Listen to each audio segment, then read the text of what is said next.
politely corrected me. What is it? The unique function is cell wall, and the unique function is that it provides extra support for the cell.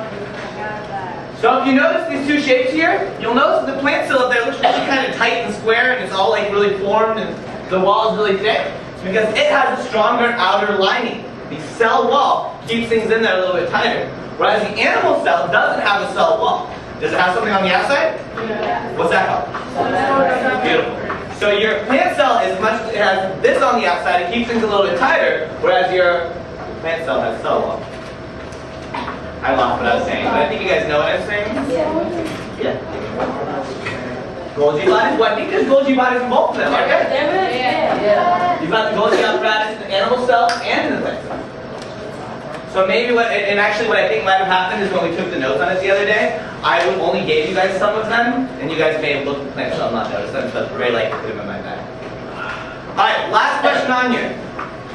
What are some organelles that exist in both cells but look very different in one than the other? So looking at this book, flipping back and forth, and you try to figure out which organelles you saw in both of them, what were some that just looked mad different? Tiana. The vacuole. How did they look different? The animal,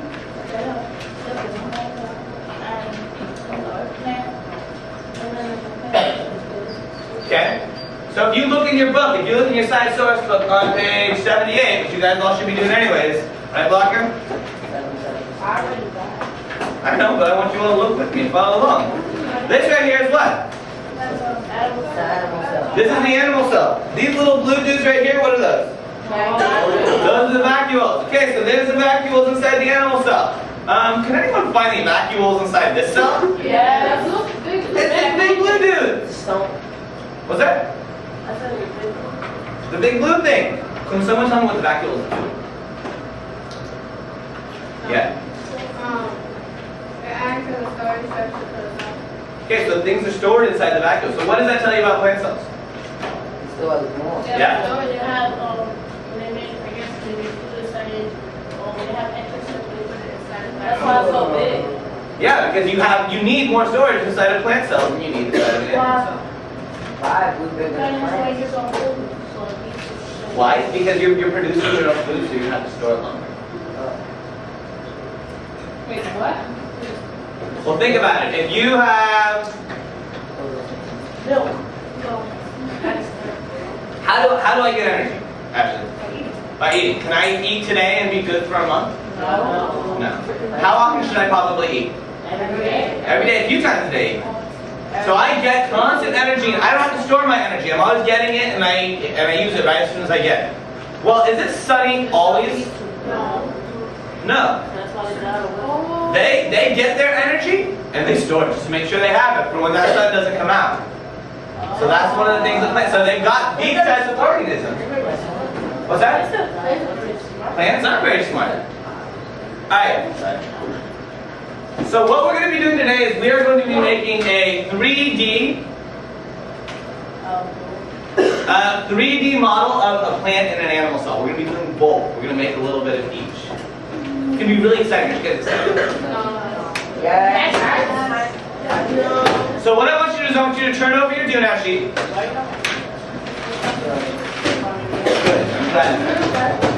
Turn over your do-not sheet, and I want Laura to read me that top paragraph.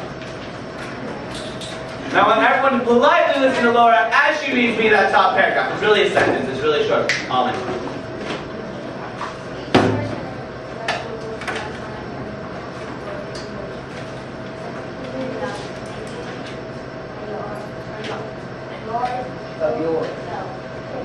Alright, so everyone in your group is going to have a part in it. So you're going to make an animal cell, and you're going to make a plant cell. Day one. Huh? Yeah, we invested it.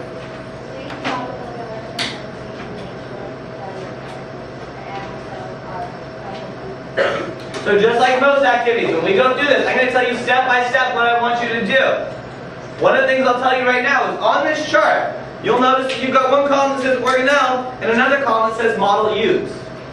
So for example, I'm going to come around to your group and I'm going to give you a big ball of gray clay, and I'm going to say, make 2 cytoplasms out of the gray clay. So immediately what you're going to do, as soon as you hear that, is you're going to write the word organelle. What are you going to write? Cytoplasm. Model used. What are you going to write? Gray clay. So throughout this whole process, you know exactly what it is that you're doing. So you're going to be using the book. You can use these posters. But I'm going to give you clay, and I'm going to give you things to do. And what you're going to need to think about is how it looks. So if you come in and you make me a nucleus that is this size and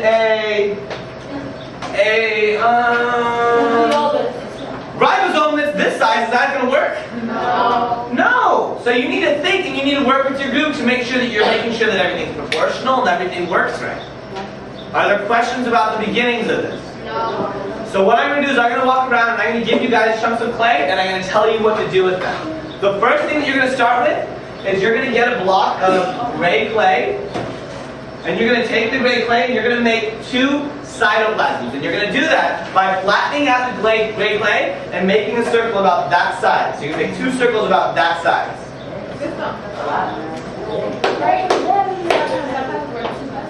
What's that? Right. Just one spot. So what you can use is no matter what type of cell you're working with, you're going to make it a cytoplasm. Does that make sense? Cytoplasm is still going to be the gray clay no matter plant or animal cell, right? So you don't need to write it twice. And all that is giving you a guide.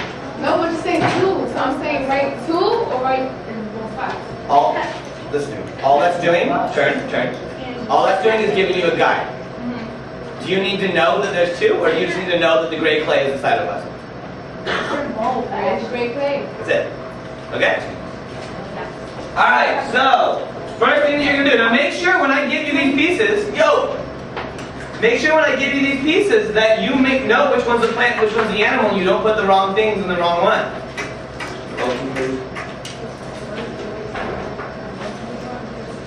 And I'm going to walk around and someone's going to jump to do the first thing and then I'm going to give something else. So everyone's going to be making things about this whole activity. Right, Jeremy? Right?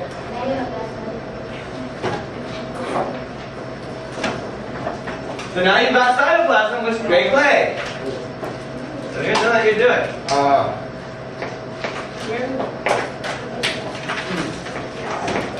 And you need how many cytoplasms? 2. And how are you making the cytoplasms? What should they look like? Black and red. Black? I'm going to move you over to this group, and then you want to bring a chair right here. Okay? Thank you.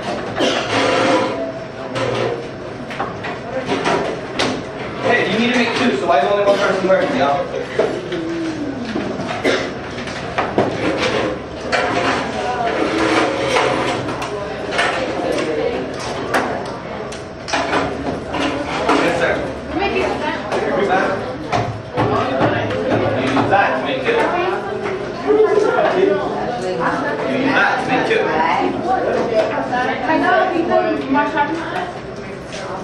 That was the evil glare because you should know the answer to that question because I said it 10 times.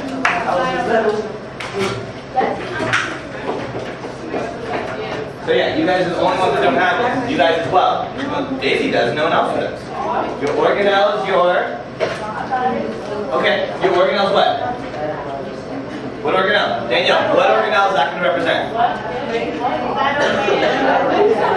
So you need to write that down. And you need to do every step that I tell you, you need to have these things written down.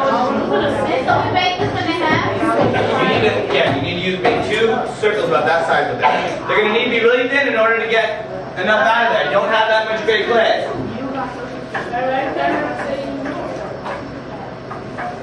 No, you're